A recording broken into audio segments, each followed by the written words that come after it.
안녕하세요. 뉴스반장입니다. 대통령의 시간은 대한민국을 위기에서 구할 수도 위기에 빠뜨릴 수도 있는 절대 시간입니다.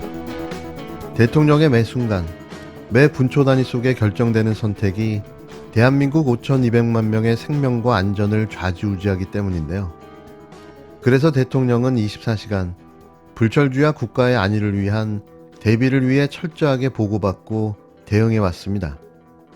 이건 보수 대통령, 진보 대통령이라고 다를 수 없는데요. 정치에 입문한 지 8개월 만에 대통령에 당선된 초보 대통령, 대통령에 취임한 지 일주일도 안 된 초보 대통령인 윤석열 대통령의 위태로운 행보가 전 국민을 충격과 경악으로 내몰고 있습니다. 공간이 정신을 지배한다는 이유로 청와대 직무실을 무대뽀 밀어붙이기로 용산으로 이전한 윤 대통령이 한가롭게 출퇴근하며 대통령직을 수행하는 모습에 전 국민이 아연 실색하고 말았는데요.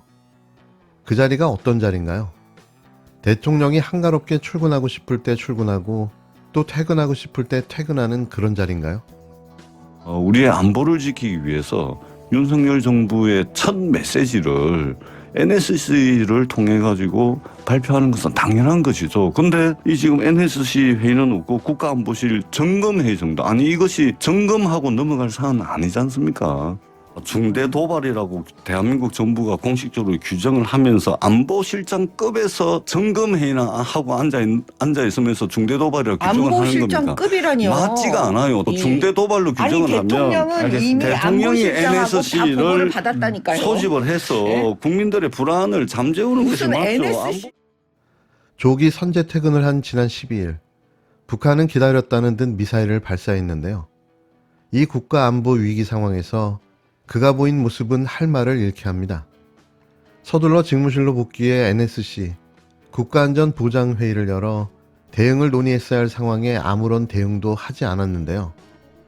대체 이게 있을 수 있는 일인가요? 대통령이 퇴근이 어디 있습니까? 24시간 365일 국가를 위해 봉사하라고 뽑아준 자리가 아닌가요? 전쟁이 나도 퇴근하지 않을까 싶은데요. 정말 대단합니다. 윤석열 대통령은 취임 후 첫 주말인 오늘 오후 부인 김건희 여사와 함께 깜짝 외출에 나서게 됐습니다. 대변인실은 윤 대통령이 아침과 점심을 겸한 식사를 한 뒤 저녁에 자택 근처 백화점에 들러 검정색 구두 한 켤레를 구입했다고 밝혔습니다. 이어 윤 대통령이 마약 김밥과 칼국수를 즐겨 먹었던 서울 광장시장에 들러 빈대떡과 떡볶이, 만두 등을 포장했고 남산 한옥마을을 한 바퀴 돌고 귀가했다고 밝혔습니다.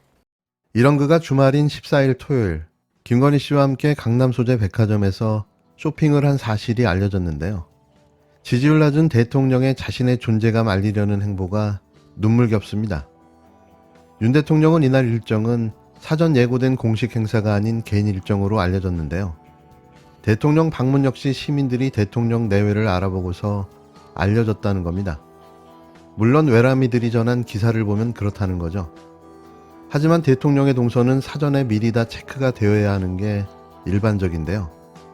방문 전 적어도 서너 시간 전 그 일대의 안전을 확보하기 위한 점검 작업이 진행됩니다. 설령극의 개인 일정이라도 말이죠. 윤 대통령은 광장시장에 들려 빈대떡과 떡볶이를 포장하고 남산 한옥마을에 들려 산책하며 시민들과 셀카도 찍었는데요. 이후 김건희 씨와 신세계백화점 강남점에 경원을 대동하고 신발점 등을 들려 쇼핑을 한 것으로 전해졌습니다. 시민들이 찍은 사진을 보면 윤 대통령이 직접 신발을 둘러보고 발 사이즈를 맞춰보기도 했는데요. 이게 과연 소통일까요?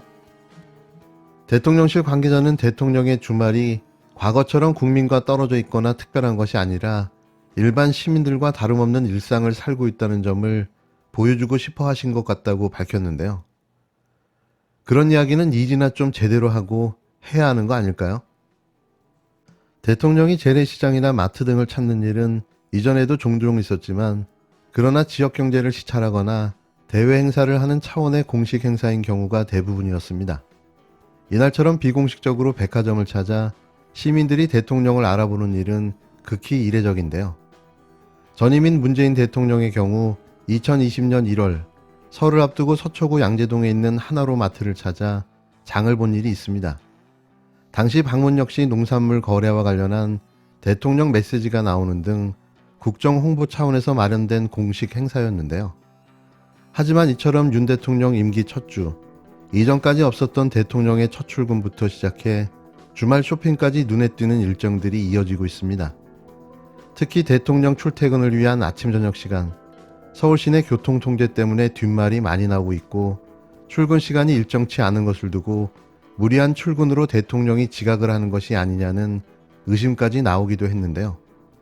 또 12일에는 윤 대통령 취임 후 처음으로 북한의 미사일 도발이 있었지만 국가안전보장회의 NSC 소집 없이 안보실장 주재 안보상황점검회의라는 듣도 보도 못한 이상한 회의가 열려 대통령이 일찍 퇴근해서 회의를 안 한 거냐는 비판이 쏟아졌습니다.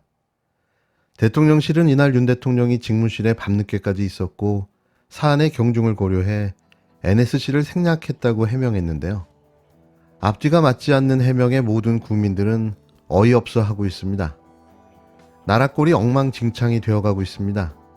고작 5년짜리 공무원인 대통령 하나 바뀌었을 뿐인데 말이죠. 윤석열 대통령의 5년은 유독 길 듯합니다. 어제는 이런 일도 있었습니다. 윤석열 대통령 취임 후 첫 주말인 14일 서울 용산의 대통령 직무실 앞에서 처음으로 대규모 집회가 열렸는데요. 용산이 집회 현장으로 변했고 주변 상인들과 주민들은 소음과 혼잡으로 불편을 호소했습니다. 하지만 국민이 뽑은 대통령 아니겠습니까? 0.7%의 대통령의 위용인 거죠. 당초 경찰은 이 집회를 금지했지만 주최 측이 낸 가처분 신청을 법원이 일부 인용하면서 집회가 가능해진 건데요. 법원의 신의 한 수였습니다. 하지만 경찰은 앞으로도 계속 집무실 반경 100m 이내에선 집회를 금지하겠다는 방침이어서 논란이 예상되는데요. 14일 오후 서울 용산역 앞에서는 국제 성소수자 혐오 반대의 날을 앞두고 성소수자 단체 회원들 500명이 모였습니다. 이들은 새 정부의 대통령 비서관이 동성애 치료를 언급하는 등 성소수자 혐오가 계속되고 있고 거대 야당인 민주당도 차별금지법 제정에 소극적이라며 비판했는데요. 용산역 앞에서 집회를 마친 시위대는 대통령 직무실 앞으로 행진을 시작했습니다. 시위 차량과 참가자들이 대통령 직무실 앞을 지나가는 행진이었는데요. 경찰은 펜스를 설치해 시위대가 지나가는 차로를 통제했습니다.